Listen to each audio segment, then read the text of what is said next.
Welcome back to Righteous Gaming. I hope you enjoyed that sixth part of Up Your Game. This edition is brought to you by Burger Dinner Tablets, providing nutrition in a bottle and all the vitamins our bodies really need. Burger turns the food table on its head and gives you the 24-hour charge to handle your daily chores. Burger, that's B-U-R-G-U-Y, Burger. This product is not sold in stores. All of my birthday years were through. I knew this even before my big brother bought me that $5 Dirt Jockey game for PlayStation. It was an actual job game, and it reminded me that I had to do more than go to college and work for daddy if I ever wanted the hottest new gaming trends.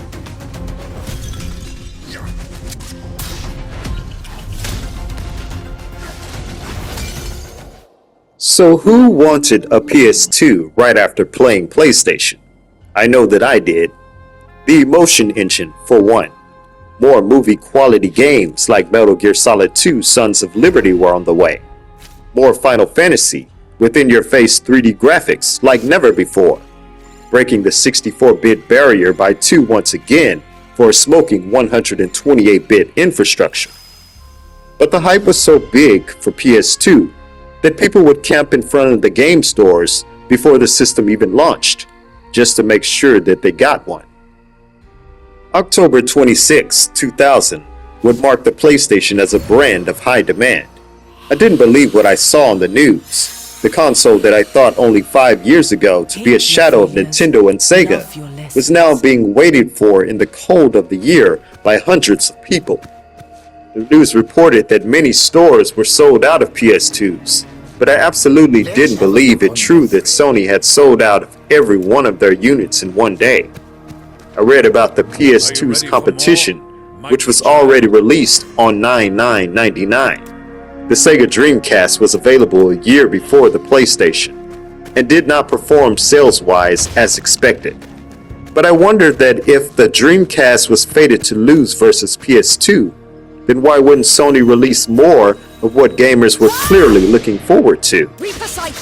I had already saved up what I worked for to buy a PlayStation 2 at launch, but I knew that I wouldn't be walking away from Target with much to play if I vouched for it.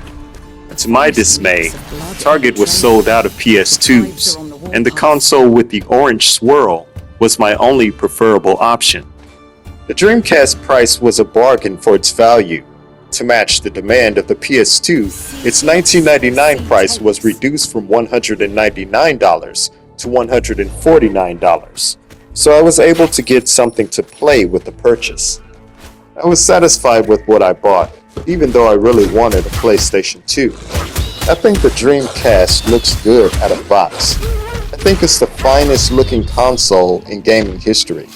It has a cream off-white paint and a frame that's quite thick, but the size of it is a lot smaller than it looks in photo. Overheating issues with consoles were now a threat, so the whispering fan inside the Dreamcast was the first I noticed after powering it on. The orange triangular light reflected the new logo design, and the boot-up screen is my second favorite next to the PS1 to date. The console came with one controller and one VMU memory card for saving game progress. The Dreamcast controller was noticeably huge as I saw it, but as I said previously, bigger was always perceived as better, and the controller needed the extra size to fit that little tiny portable VMU in its rear pouch. The button layout closely resembled the PlayStation's. Red, green, yellow, and blue buttons, marked with the letters X, Y, A, and B, were arranged in a diamond shape, and the D-pad rested beneath a single analog stick. The controller was surprisingly comfortable for the size, including the groovy stick, which stuck to my thumb like a basketball. Honestly, I didn't know how I felt about analog controls being the standard way to move around in games going forward. I thought it felt okay for 3D games that were designed specifically with analog in mind. But when seeing the analog stick as this innovative new motion device that allowed me to walk and run depending on how hard I pressed, Well, I was striving to get that to work well for me in 2D fighting games, because at this point I was so accustomed to playing my best Street Fighter rounds with the basic directional pad. The commands just felt easier for me to perform with the D-pad, but I thought the stick was sort of an odd way to control fighting game characters. Dreamcast also had its own digital magazine, just like PlayStation. The console came with a free generator sampler disc that allowed me to try out several Dreamcast games. I can't remember the names of all of those games, but I do remember my time with them. Two of PlayStation's greatest hits were on there, Tony Hawk's Pro Skater and Tomb Raider, but now with smoother textures and models and a moving frame rate, thanks to the Dreamcast's 128 bits of power. There were a couple of battle racers. One of them had you race while evading natural disasters, which I thought was fun to replay through. I thought to myself, why can't some of the more popular racing games be this unique? And there was also an arcade-style racer on the sampler from AM2. I thought it may be something from Yu Suzuki because it was so addictively difficult to get first place. The cars were based on real-life dream machines, like Ferraris and Lamborghinis. But I eventually gave up on it because running off the track even once guaranteed a big loss for me. And even if I got a perfect run, it still wasn't good enough to get the first place trophy. There were a variety of things to play, like this arcade-style fishing game, MDK2, Shadow Man, and of course the Emerald Coast stage from Sonic Adventure. There was a demo of Dead or Alive. I always liked to play fighting games, but this one also had a feature that I hadn't seen in many of them. My first experience with multi-tiered interactive stages was with Dead or Alive, meaning you could knock your opponent through a wall or throw them off the cliff to continue the fight in another area of the stage.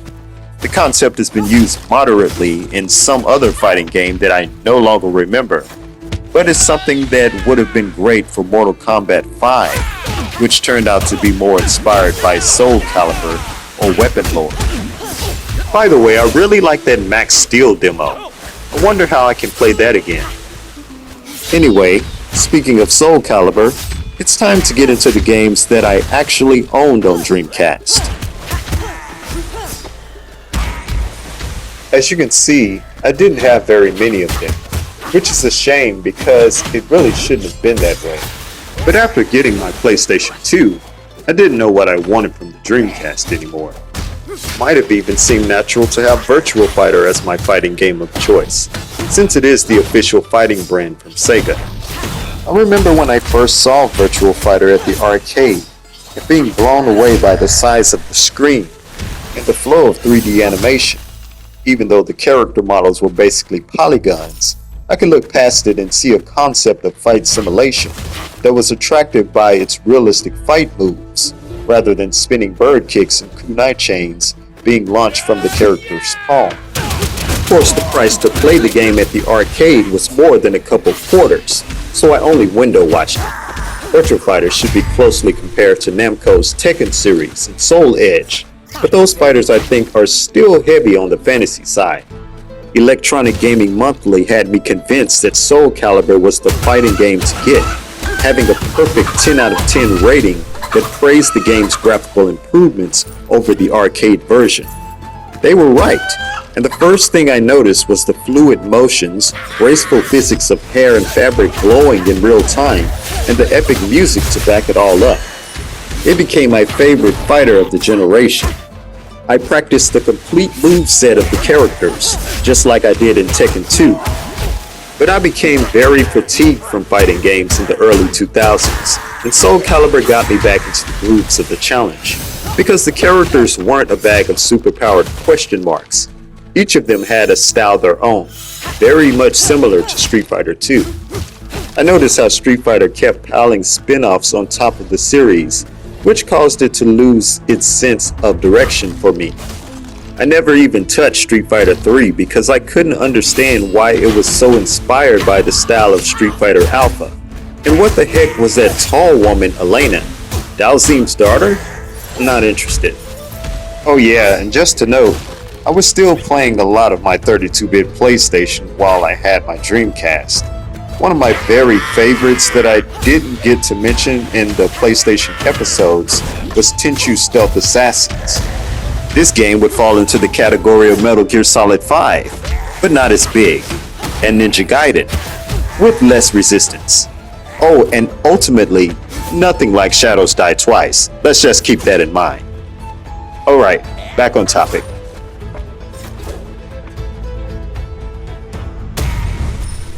Another game that I purchased on my Sega Dreamcast was Resident Evil, Code Veronica.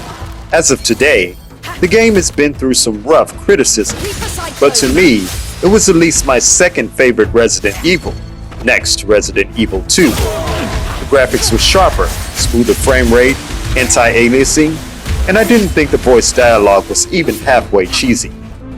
If it were, then that means that all Resident Evil up until that point was also cheesy.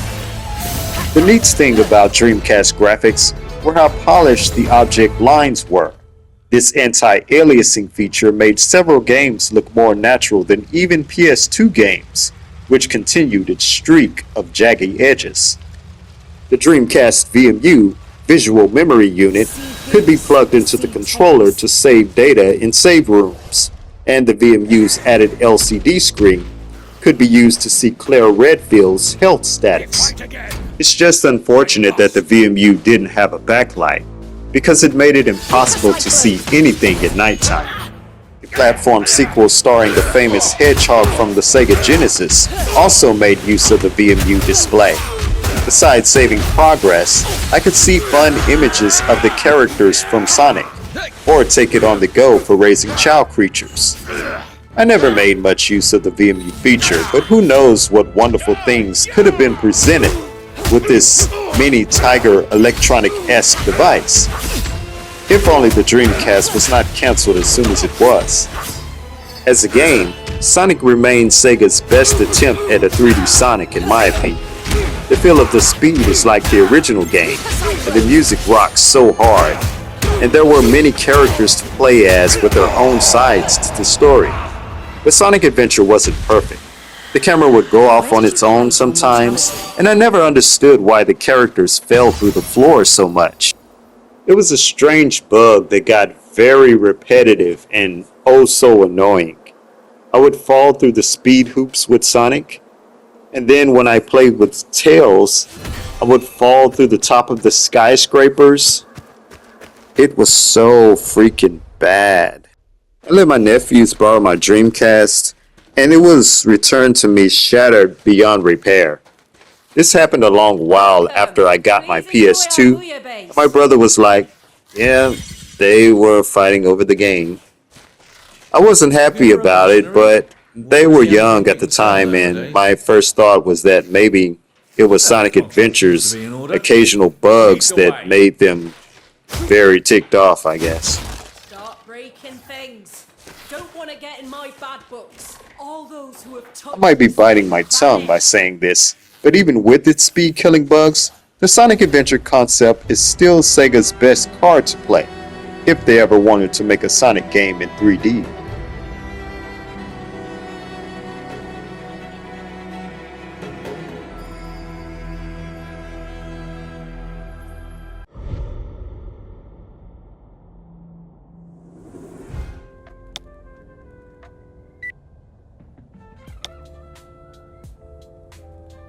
Another game that I bought on the Dreamcast was none other than Yu Suzuki Shenmue.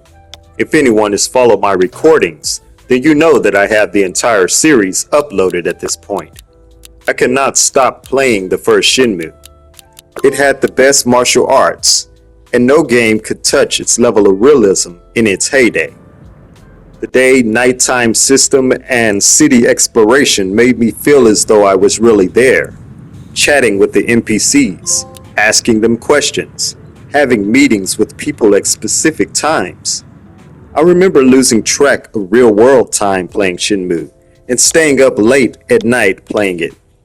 Daddy would always tell me, "You ain't got enough of that thing yet? Turn that machine off. It's bedtime." The television flicker must have kept him up in his bed. So he'd get up numbers of times, post his forearm against my bedroom door. I could see nothing but his silhouette, but I knew what it meant whenever he did that. It was time for me to go to bed and go to sleep. I fumbled out of the sheets early one weekend to continue my quest in Shinbu. My character Ryu had just got a forklift job, and I couldn't wait for his lunch break so I could play the darts minigame at the shop on site. I went days without eating playing Shinmu, and one noon I got sick to my belly. I told my mother, and she advised that I get something to eat. I didn't think that my stomach was hurting because I hadn't eaten, but after putting a few crackers in my mouth, my stomach was settled pronto. Then after feeling so much better, I decided to treat myself to more Shinmu. Those were the days, friends.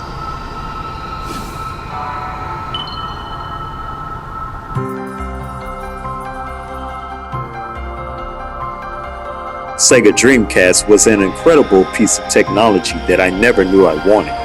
Surely this technology that was far ahead of its time couldn't have backed out of the gen race simply because PlayStation 2 was so far ahead. Neither was it because Shenmue had cost millions to produce. I mean, look at what Sega has accomplished with Yakuza, a full series that not too many players looked 3 times at until Yakuza 0. I say no way. I believe the Dreamcast was just another celebration of one of the game industry's renowned software developers, and focusing on games wouldn't be done better by Sega if they were too anchored by the hardware business. The Dreamcast was not a failure at all, just a change of heart for going about things. Sega knew that a lot of consoles were not necessary. Players just wanted a place to do the best games out there. And so as long as good games are manifest on complementary hardware, there's no reason for the hardware to ever be a failure.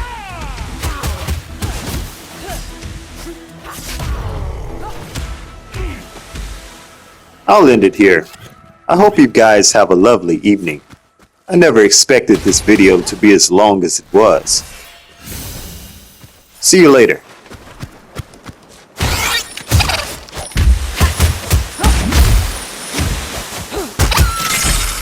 That should suffice.